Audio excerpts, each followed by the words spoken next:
मन का मंत्र, मन को कंट्रोल कैसे करें।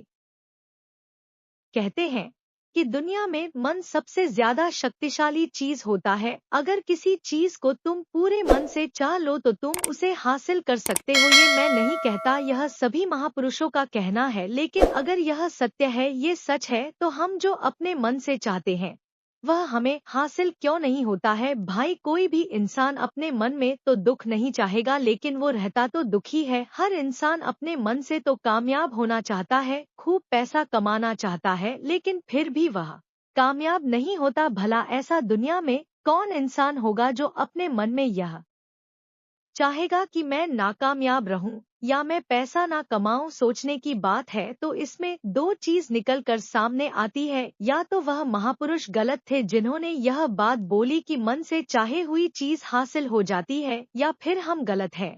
आज की पोस्ट में मैं जो कहानी बताने वाला हूँ उसमें आपको एक ऐसा मंत्र मिलेगा। उसे समझने के बाद आपको एक ऐसा मंत्र का पता चलेगा जिससे आप यह समझ पाएंगे कि अपने मन से कोई भी चीज कैसे करवाई जाती है, मन में किसी भी बात का बीज कैसे बोया जाता है। यह इस कहानी से आपको अच्छी तरह से समझ में आ जाएगा और इससे आप यह भी समझ पाएंगे कि आकर्षण का नियम, लॉ ऑफ अट्रैक्शन, कैसे काम करता है। कहानी छोटी सी है लेकिन बहुत ही गहरी है। इस पोस्ट को पूरा लास्ट तक पढ़ना तो ही आप अच्छे से इस कहानी का पूरा लाभ ले पाएंगे।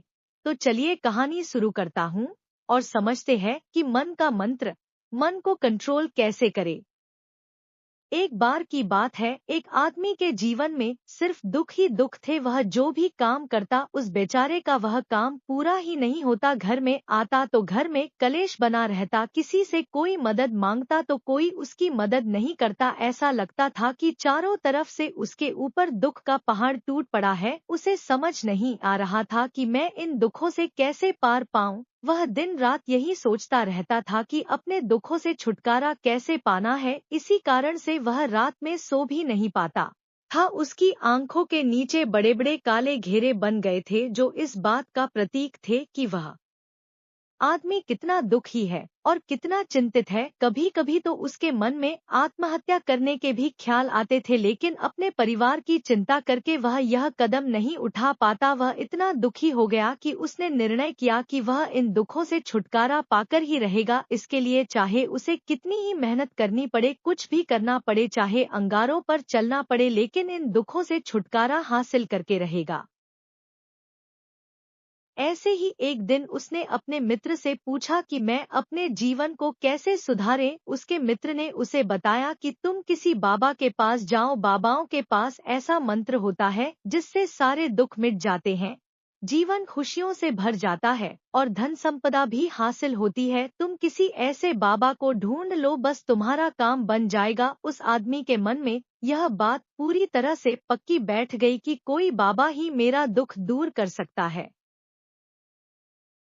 और इसीलिए उसे किसी भी बाबा के बारे में पता चलता तो वह उस बाबा के पास पहुंच जाता, उस बाबा को अपनी समस्या बताता और उससे उसका समाधान पूछता और कहता कि बाबा, मैं कुछ भी करने के लिए तैयार हूँ, लेकिन मेरी इन समस्याओं से मुझे छुटकारा दिला दीजिए। आप जो कहेंगे मैं वह करूँगा, लेकिन मेरे जीवन को सुधार दीजिए। बाबा उसे कुछ टोने टोटके बताते थे करने के लिए और बदले में दान दक्षिणा ले लेते थे कि यह टोना टोटका करने के बाद तुम्हारे घर में सुख शांति बनी रहेगी। बस इस टोटके को पूरी विधि के साथ करना। वह आदमी घर लौटकर पूरी विधि के साथ टोने टोटके करने लगा, लेकिन बहुत टोने टोटके करने के बाद भी उसके जीवन में कुछ बदलाव नहीं आया। इसके विपरीत उसका जीवन और ज्यादा दुखी हो गया। जो भी बाबा उसे टोना टोटका देता था वह बदले में उससे दान दक्षिणा लेता था, जिससे उसका धन भी धीरे धीरे खत्म हो रहा था। इससे उसके जीवन में दुख और ज्यादा बढ़ गया। तब उसे लगा कि बाबाओं के पास जाने से तो मेरे जीवन में दुख कम होने की वजह बढ़ते ही जा रहे हैं, तो मुझे क्या करना चाहिए, बाबाओं के पास जाऊं या ना जाऊं।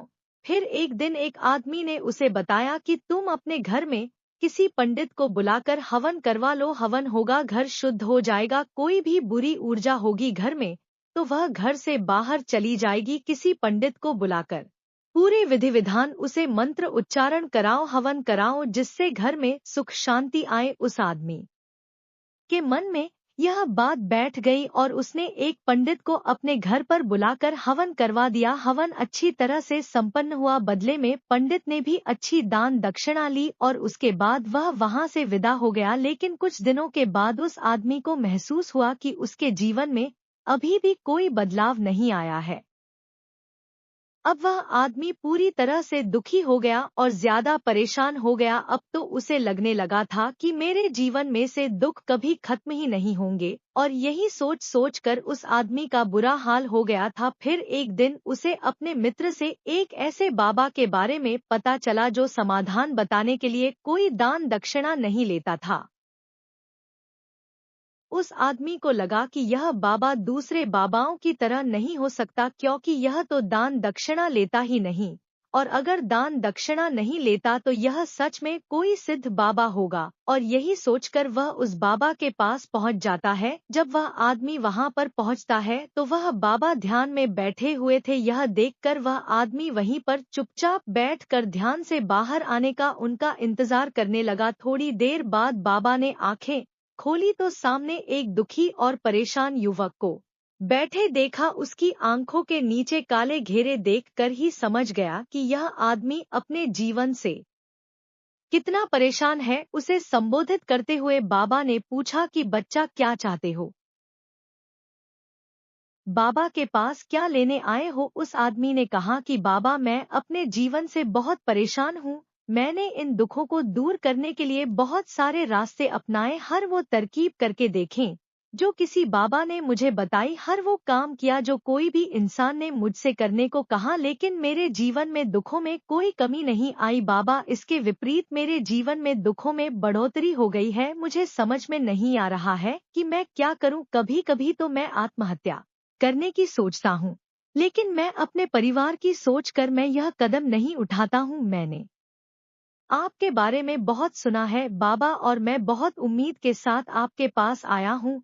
कृपया करके मुझे कोई ऐसा मार्ग बताएं जिससे मुझे अपने दुखों से छुटकारा मिल जाए। मैं अपने दुखों से छुटकारा पाने के लिए कुछ भी करने को तैयार हूँ।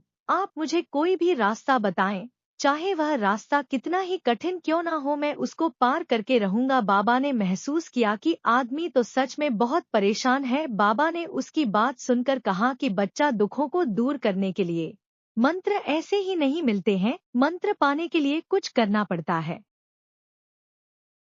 तुम कुछ कर सकते हो। यह सुनकर पहले तो उस आदमी ने सोचा कि यह बाबा भी मुझसे दान दक्षिणा मांगेंगे, लेकिन और कोई रास्ता ना पाकर उस आदमी ने कहा, बाबा, आपको जितना भी दान दक्षिणा चाहिए मैं देने के लिए तैयार हूँ, लेकिन आपका मंत्र सच्चा होना चाहिए, वह पूरा होना चाहिए, उसका फल मुझे मिलना चाहिए। उसके बाद मैं आपको जो भी दान दक्षिणा लेना चाहते हो मैं आपको दे दूंगा। बाबा ने कहा, दान दक्षिणा तो बहुत छोटी चीज है, मुझे वह नहीं चाहिए। इस पर वो आदमी सोच विचार करके बोला, तो बाबा, मैं अंगारों पर भी चलने के लिए तैयार हूँ, आप मुझे बस आज्ञा दीजिए। बाबा ने कहा कि अंगारों पर चलने वाली छोटी चीज में तुमसे नहीं कराने वाला हूँ।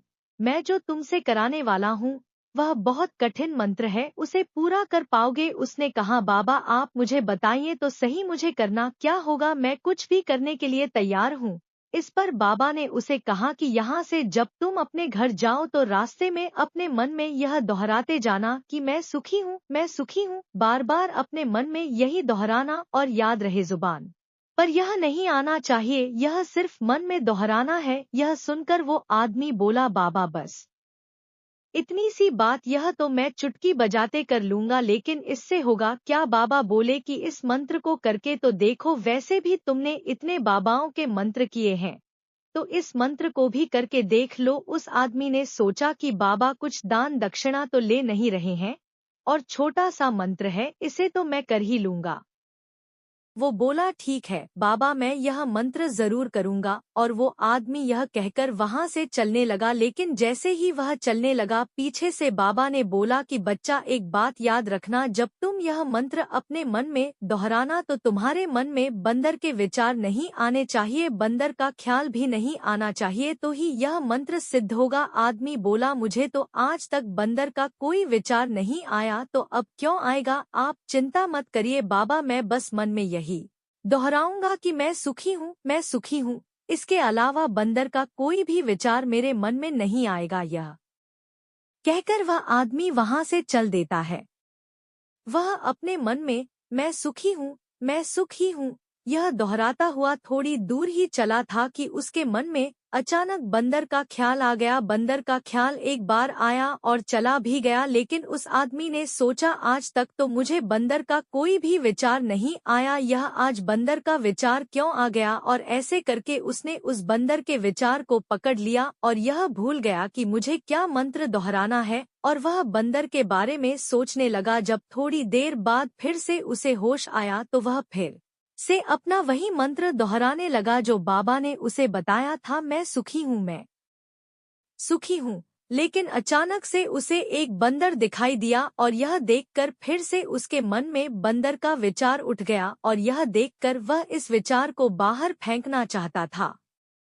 और वह चाहता था कि मेरे अंदर किसी तरह से बंदर का विचार ना आए, लेकिन उसे तो सामने बंदर ही दिखाई दिया। ऐसे ही जद्दोजहद करते करते घर पर पहुंचा और घर पर पहुंचने के बाद अपनी पत्नी को कहा कि हे बंदरिया, मुझे खाने में बंदर परोस दो। और जब उसे एहसास हुआ कि उसने क्या बोल दिया तो वह अपने बाल नोचने लगा और दीवारों में सर मारने लगा कि आज तक मुझे बंदर का कोई भी विचार नहीं आया और आज मुझे यह क्या हो गया है कि मुझे हर जगह बंदर ही बंदर नजर आ रहे हैं। यह कैसी माया है। यही सोच सोच कर वह आदमी रात भर सो नहीं पाया। रात भर करवटें बदलते रहा और सुबह उठकर सीधे उसी बाबा के पास पहुंच गया और उसके चरणों में गिरकर कहा कि बाबा, पता नहीं क्या चमत्कार हो रहा है, आज तक मुझे बंदर का कोई विचार नहीं आया, लेकिन कल से जब से आपने मुझसे कहा कि बंदर का विचार नहीं आना चाहिए, तब से मुझे हर जगह बंदर ही बंदर नजर आ रहे हैं।